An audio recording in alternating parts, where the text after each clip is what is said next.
जे आम्हाला शिकवलंय, आदरणीय देशाच्या पंतप्रधानांनी जे आम्हाला शिकवलंय की पहिला आमचा देश महत्वाचा आहे.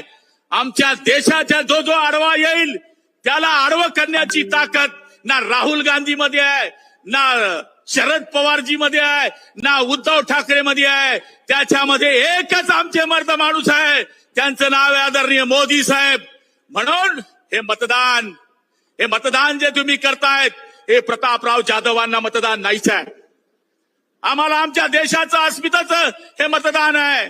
म्हणून मी तुम्हाला सांगतो, वक्त कम है, थोड़ा दम तुम भी लगा दो, थोड़ा दम हम लगाते हैं, थोड़ा दम तुम भी लगा दो. अशा पद्धतीनं आजचं हे चित्र निर्माण झालंय. आज या ठिकाणी धनुष्यबाण आपलं चिन्ह आहे.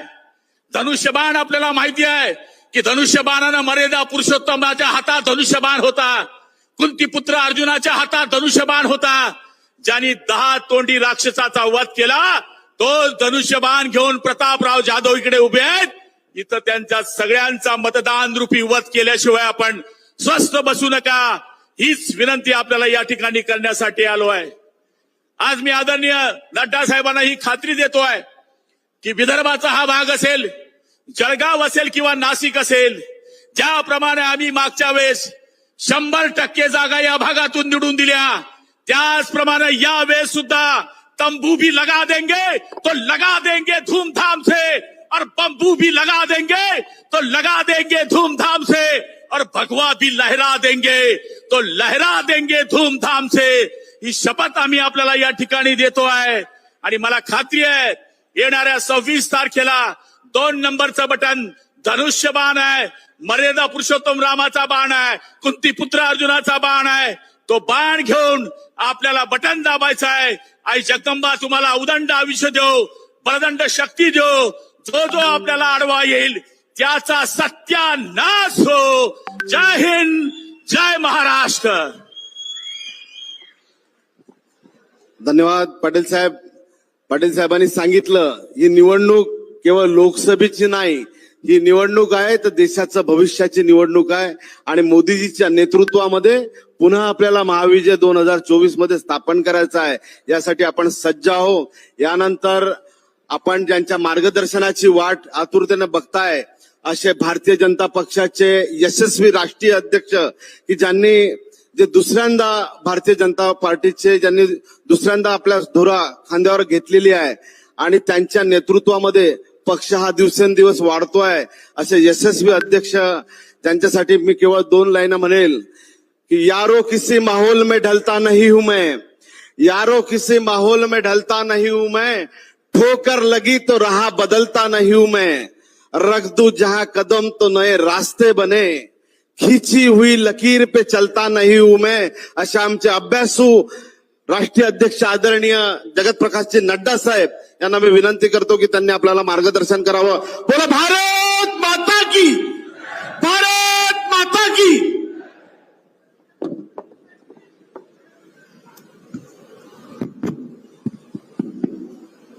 सभी मेरे साथ बोलेंगे, भारत माता की, भारत माता की, भारत माता की. आज के इस चुनावी सभा में मंच पर विराजमान मेरे साथ महाराष्ट्र सरकार में मंत्री श्री गुलाबराव पाटिल जी, हमारे बहुत ही लोकप्रिय और यशस्वी हमारे प्रत्याशी श्री प्रतापराव जाधव जी, हमारे प्रदेश के उपाध्यक्ष श्री चैन सुख संचेती जी, हमारे जिला के अध्यक्ष श्री सचिन देशमुख जी, हमारे विधायक संजय कुटे जी, हमारे पड़ोस के प्रत्याशी बहन रक्षा खड़से जी, विठल लेखरकार जी, हमारे एमएनएस के प्रदेश उपाध्यक्ष नरहरि गवई जी, जिला के अध्यक्ष आरपीआई के, मंच पर विराजमान सभी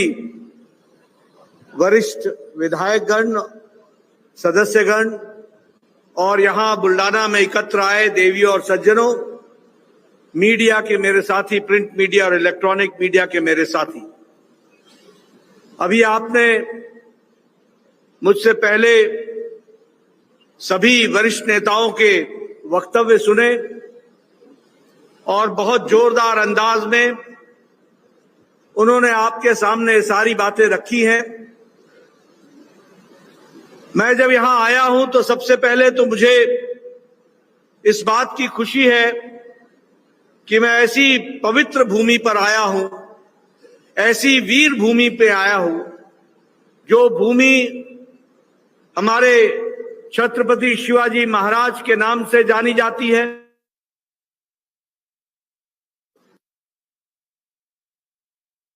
हमारे बाबा भीमराव अंबेडकर जी के नाम से जानी जाती है, बाबा साहेब भीमराव अंबेडकर जी के नाम से जानी जाती है, और जो भूमि सावित्रीबाई फूले के नाम से जानी जाती है, सबसे पहले तो इस भूमि को मैं नमन करता हूं और आशीर्वाद लेकर के अपनी बात को प्रारंभ करता हूं। मित्रों, अभी संजय कुटे जी ने, हमारे प्रताप राव जी ने और हमारे गुलाब राव जी ने आपके सामने देश की तस्वीर और प्रदेश की तस्वीर खींची है। उन्होंने बहुत तफसील से आपको सारी बातें बताई हैं, पर मैं एक बात जरूर बोलना चाहता हूं कि नरेंद्र मोदी जी जो भारत के यशस्वी प्रधानमंत्री हैं और आप सबके आशीर्वाद से वो तीसरी बार प्रधानमंत्री बनने जा रहे हैं, यह हम सबको मालूम है। इस चुनाव में हमने प्रताप राव का तो चुनाव करना है, हमने रक्षा जी का भी चुनाव करना है, लेकिन हमारे प्रताप राव जी के माध्यम से यह चुनाव मोदी जी के नेतृत्व में भारत को 2024 के बाद 2047 तक विकसित भारत बनाने का संकल्प है, उसका चुनाव है। इसको हमको ध्यान में रखना है। और जब मैं विकसित भारत की बात कहता हूं तो हमें यह ध्यान में रखना चाहिए कि मोदी साहब ने, हमारे प्रधानमंत्री जी ने भारत की राजनीति की परिभाषा बदल दी है। भारत की राजनीति का तौर तरीका बदल दिया है।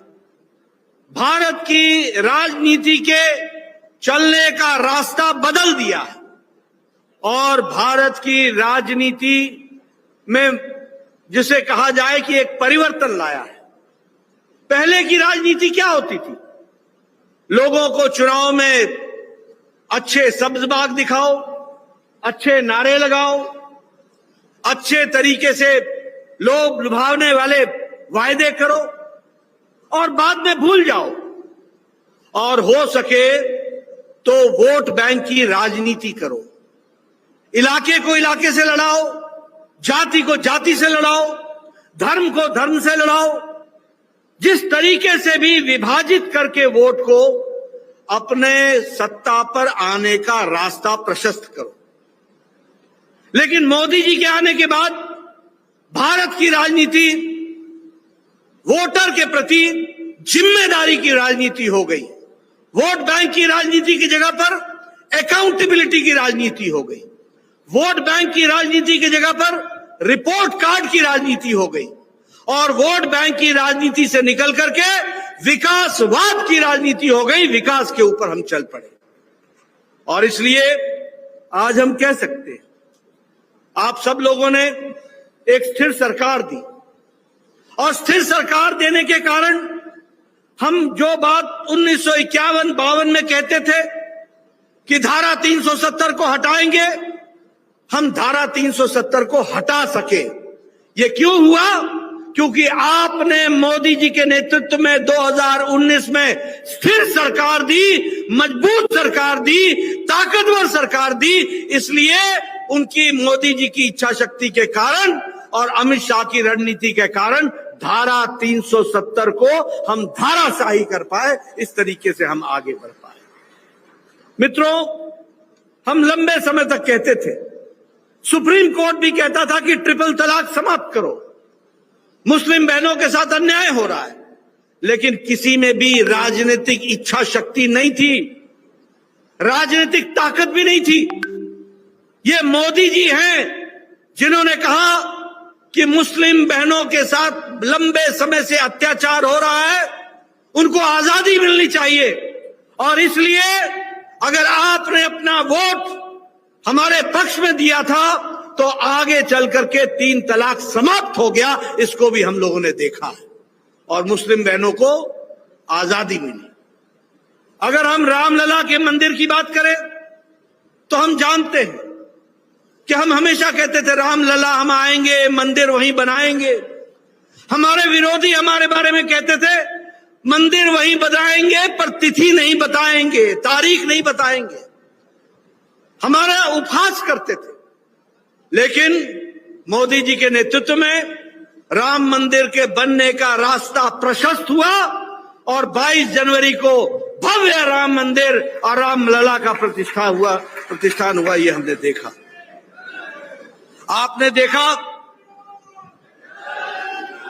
देखा कि आपने स्थिर सरकार दी तो उसके कारण सिटीजन अमेंडमेंट एक्ट भी हम ला सके, CAA हम पारित कर सके, कानून बना सके।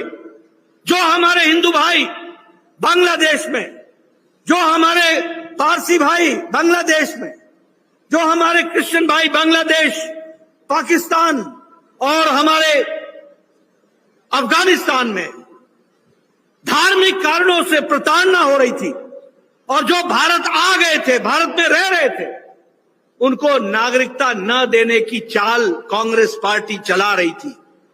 लेकिन भारतीय जनता पार्टी ने और महायुति ने, शिवसेना ने मिलकर के इसके खिलाफ काम किया और आपको जानकर के खुशी होगी कि सिटीजन्स अमेंडमेंट एक्ट ला करके उनको नागरिकता देने का काम किया। तो भारत की सरकार मोदी जी ने किया, यह भी हमारे ध्यान में है। इसलिए स्थिर सरकार आने का जो रास्ता होता है वो हमारे ध्यान में आता है कि किस तरीके से काम होता है। मैं यहां ये भी कहना चाहूंगा कि ये मजबूत फैसले मोदी जी ने लिए, लेकिन आप यूपीए की सरकार को याद करिए, क्या था उस समय? भ्रष्टाचार करो, परिवारवाद बढ़ाओ, मलाई खाओ, मौज उड़ाओ और जनता को भूल जाओ। इस तरीके के राजनीतिक काम को करने का काम चलता था, वो भी हमारे ध्यान में है। आज हम यहां बैठे हैं, अभी मेरे को संजय कुटे जी ने बताया कि नेशनल हाईवे बन रहे हैं। मैं हाईवेज पर तो बाद में आऊंगा, लेकिन मैं सबसे पहले आपको बताना चाहता हूं कि मोदी जी के राज में गांव, गरीब, वंचित, पीड़ित, शोषित, दलित, युवा, महिला, किसान, इनको किसी ने अगर आवाज और ताकत दी तो नरेंद्र मोदी जी की सरकार ने दी। इस बात को भी हमको ध्यान में रखना चाहिए। आप देखिए, मैं सिर्फ कहने के लिए नहीं कह रहा हूं, आप देखिए ये प्रधानमंत्री गरीब कल्याण अन्न योजना, कभी आपने सोचा था कि भारत की जनता को, 80 करोड़ की जनता को भारत सरकार 5 किलो गेहूं या 5 किलो चावल और 1 किलो दाल हर महीने देगी? और कितनों को देगी? 80 करोड़ को। और आपको जानकर के खुशी होगी कि 90 लाख लोग महाराष्ट्र के हैं और 3.5 लाख लोग वो इस जिले के हैं जिनको प्रधानमंत्री गरीब कल्याण अन्न योजना में अन्न मिल रहा है। इसके कारण क्या हुआ? इसके कारण आज 25 करोड़ लोग गरीबी की रेखा से ऊपर आ गए और उनको इज्जत के साथ जीने का अधिकार मिल गया, अबव पॉवर्टी लाइन आ गए। इस तरीके का काम हुआ है। अगर मैं बात करूं, हमारी महिलाएं बहनें बैठी है यहां पर, मुझे मालूम नहीं कि आपका गांव से कितना संबंध रहा होगा, लेकिन मैं गांव से आता हूं। मेरी बहनें सुबह 5 बजे उठती थी, जंगलों में जाती थी, लकड़ी काट के लाती थी और लकड़ी काट के ला करके चूल्हा जलाती थी और तब जाकर के घर का खाना बनता था। लेकिन आज 10 करोड़ बहनों को उज्ज्वला गैस का कनेक्शन देकर प्रधानमंत्री मोदी जी ने महिलाओं को आजाद कर दिया और उनको सशक्तिकरण किया, उनको ताकत दी। इसको भी हमको ध्यान में रखना चाहिए। और वो भी मैं बताऊं, आपके जिले में 52 लाख कनेक्शन दिए गए हैं और इस क्षेत्र में 26,000 कनेक्शन दिए गए। महिलाओं को सशक्तिकरण किया गया। जल जीवन मिशन, मुझे बुल्डाना के बारे में की तस्वीर बहुत स्पष्ट नहीं है, लेकिन मैं पहाड़ से आता हूं। मेरे यहां गुलाबराव जी, लोग बहनें 3-3 किलोमीटर पैदल जाती थी, सर पर घेला उठाती थी, पानी लाती थी और तब जाकर के घर का भोजन बनता। हमसे बोलती थी कि ये कैसा जीवन है, 3 घंटे मेरे पानी लाने में चले जाते। आज मोदी जी ने 11 करोड़ घरों को हर घर नल, हर घर जल का कनेक्शन दिया है। और उसमें भी अगर मैं कहूं तो 75 लाख आपके जिले में गैस अपने पानी का कनेक्शन दिया गया। इस तरीके से महिलाओं का सशक्तिकरण किया गया। प्रधानमंत्री आवास योजना, आवास देने की बात मैं आपके साथ शेयर करना चाहता हूं, आपके साथ आत्मसात करना चाहता हूं। संचेती जी हमारे पुराने मित्र हैं। मैं 1993 में एमएलए बन गया था, 1993 में। उस समय 1993 में मेरा वीडियो, मैं बार बार सुनाता हूं, मेरा वीडियो मेरे पास आके बोलता था कि नड्डा साहब आप बताओ, आपको इस साल एक पंचायत में 2 इंदिरा आवास योजना के घर मिले हैं, 2, बताओ किसको दूं। मैं हंसते हंसते बोलता था, वीडियो साहब तुम ही रख लो इसको, मैं क्या करूंगा, 100 बीमार एक अनार में काम कैसे चलेगा। आज मोदी साहब ने 4 करोड़ प्रधानमंत्री आवास योजना में पक्के घर बना के दिए, 4 करोड़ घर बना करके दिए। एक पंचायत में 25-30 घर बन रहे, एक पंचायत। और आपको जानकर खुशी होगी कि आप प्रताप राव जी को जिता करके भेजोगे, रक्षा जी को जिता करके भेजोगे, मोदी जी को प्रधानमंत्री बनाओगे और मोदी जी के प्रधानमंत्री बनने के साथ साथ 3 करोड़ घर और बनेंगे। ये भी आपको ध्यान रहना चाहिए आवास योजना में। आप बताइए, आयुष्मान भारत, मैं नहीं जानता कि आप लोगों ने कभी वो स्थिति देखी है कि नहीं, लेकिन यहां बैठे सब लोगों ने देखी होगी। लंबे समय से सब लोग विधायक हैं। आप लोग चिट्ठियां लिखा करते थे, प्रधानमंत्री जी, मुख्यमंत्री जी, मेरे इलाके में फलाना गरीब व्यक्ति को कैंसर हो गया है, उसका हार्ट का ऑपरेशन होना है, उसको वेल्व लगना है, उसमें 2.5 लाख रुपए खर्च होंगे, 1.5 लाख रुपए खर्च होंगे, 2 लाख रुपए खर्च होंगे, कृपया अनुदान देने की अनुशंसा करिए। और मुख्यमंत्री और प्रधानमंत्री जी से हमको अनुशंसा मिलती थी। तब तक वो मरीज जिंदा रहता था, नहीं रहता था, इसका हम इंतजार करते थे, और फिर वो जीवन उसको मिल जाए तो बहुत अच्छी बात है।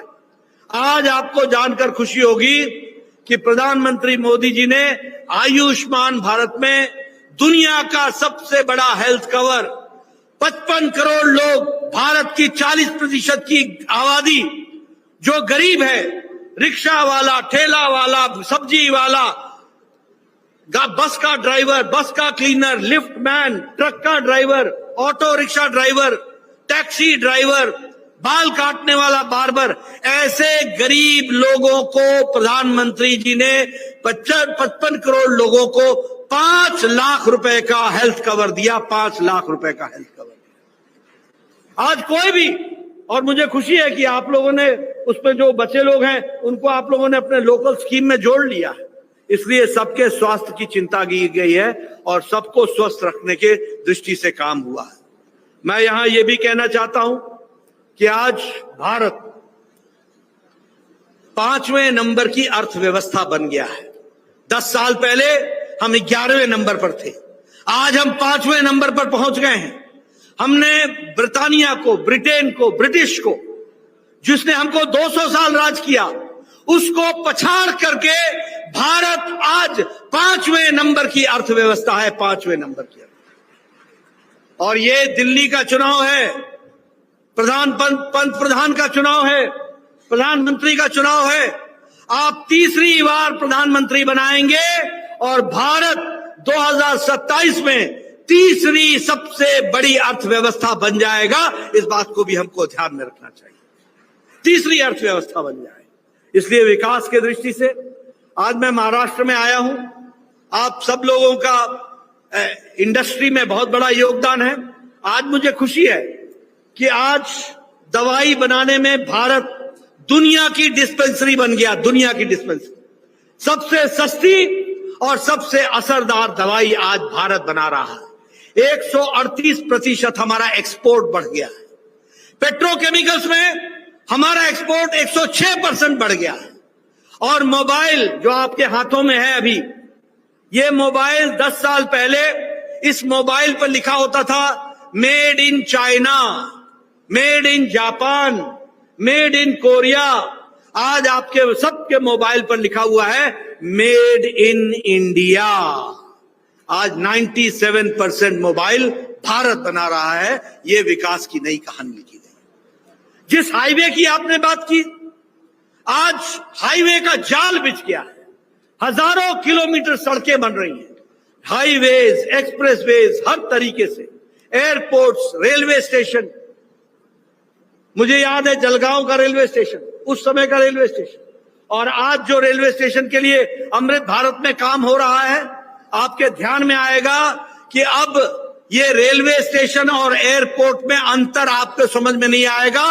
वर्ल्ड क्लास रेलवे स्टेशन बन रहे हैं। इस तरीके से काम को आगे बढ़ाने का काम हुआ है। Medical colleges, all India institute of medical sciences Maharashtra में भी नागपुर में दिया गया मेडिकल, यहां भी मेडिकल कॉलेज दिया गया, यहां भी मेडिकल कॉलेज दिया गया। कभी सोचा था कि हमारे छोटे से शहर में भी हमारा मेडिकल कॉलेज खुलेगा? लेकिन इंफ्रास्ट्रक्चर, बुल्डाना में मेडिकल कॉलेज खुला है, इसी साल बना। तो ये कभी सोचा था हमने कि इस तरीके से विकास होगा?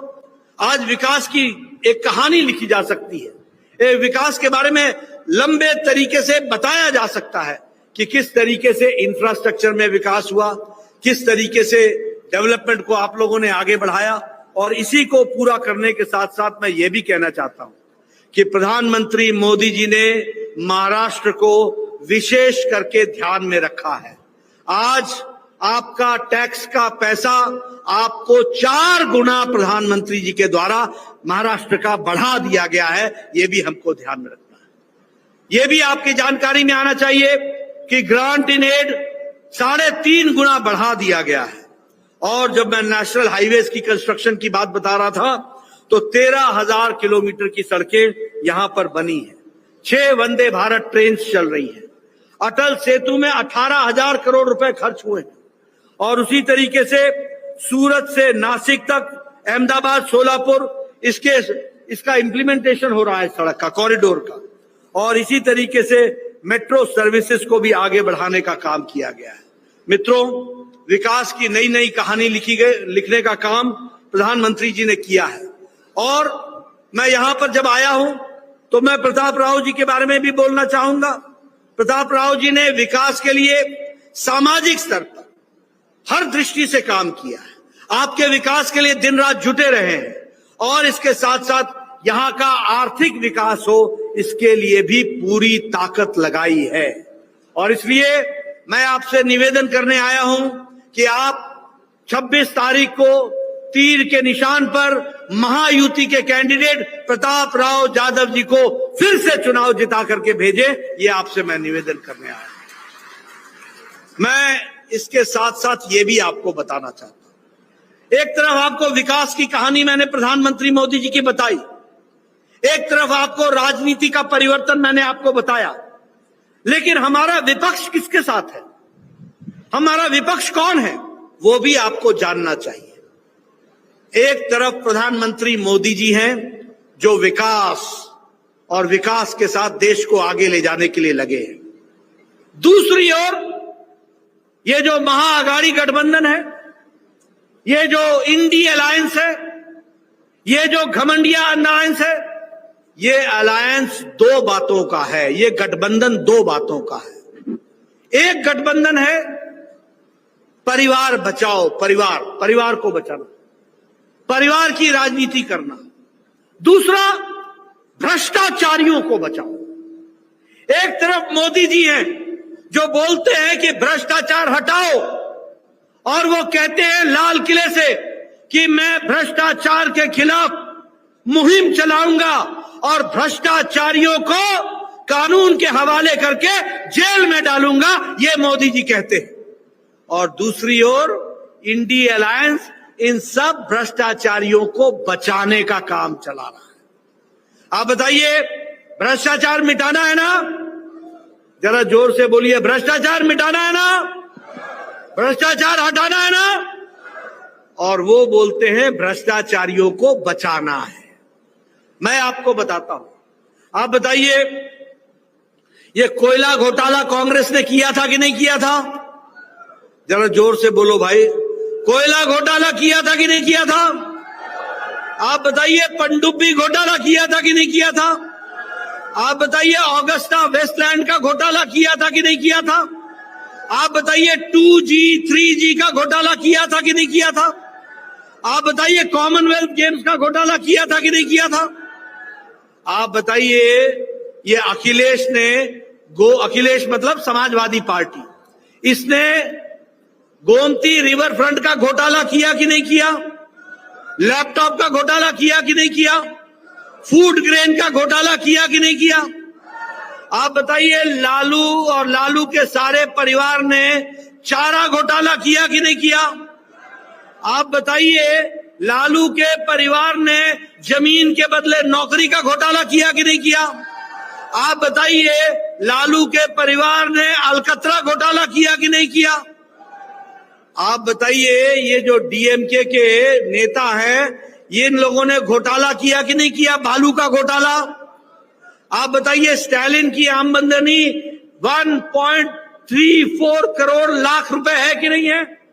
है कि नहीं है? आप बताइए, ये टीएमसी के नेताओं ने और टीएमसी के मंत्रियों ने ये टीचर भर्ती का घोटाला किया कि नहीं किया? आप देखिए, ये सब घोटालेबाज, ये सब एक साथ इकट्ठे आए। आप देखिए, मैं आपसे पूछता हूं, राहुल गांधी बेल पर है कि नहीं है? बताओ भैया, राहुल गांधी बेल पर है कि नहीं है? आप बताओ, सोनिया गांधी जी बेल पर है कि नहीं है?